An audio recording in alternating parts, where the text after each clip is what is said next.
I'm Bailey Bates. Here are your headlines from Central Texas. A 5-year-old from Belton decided to go on the hospital table and endure a bone marrow transplant for his little brother. His 1-year-old brother is living with a rare form of leukemia, and he was ready to take on the role to help save his life. 6 News anchor Adriana Alexander has more on how this all came about. This is Jase Williams. He's only 1 year old and the youngest of 4 brothers. But months ago, his mom, Shanika, noticed that he was constantly getting sick. He caught the flu, and then he caught RSV, and then he caught pneumonia. After back and forth visits to the hospital, the Williams family was hit with an unexpected diagnosis that changed their lives, especially Jase's.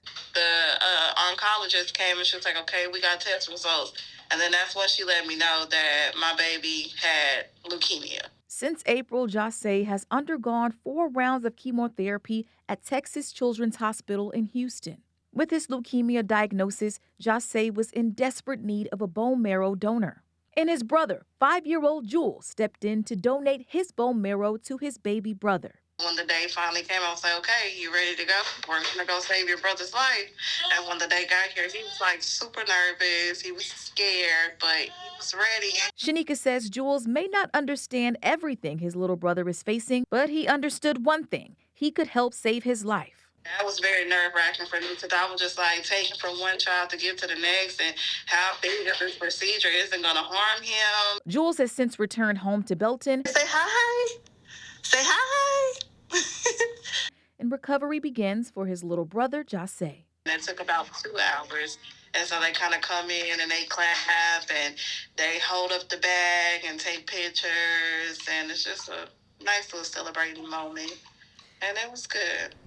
A true miracle. For the next few weeks, the family will wait to see if Jase's body accepts his brother's cells. And more news: multiple acts of vandalism at Bethel Primitive Baptist Church, what's believed to be the oldest church in Killeen, left a lot of damage. People broke in, knocked boxes on the ground, broke things, and even damaged artifacts inside. And now the community is coming together to clean it up and keep it safe. With the doors broken down, animals and the elements were able to get in, leaving rodent droppings on the floor and boxes full of documents ruined by moisture. The community joined together to help with cleanup efforts by picking up boxes, sweeping the floor, and securing the doors. The city also stepped in to help and increase patrol units to monitor the area. All efforts are meant to preserve Killeen's over a century-old church and the history inside. This church is just an example of what can go wrong when we turn our backs. Many of these older facilities like this, in their heyday, were pillars in the community.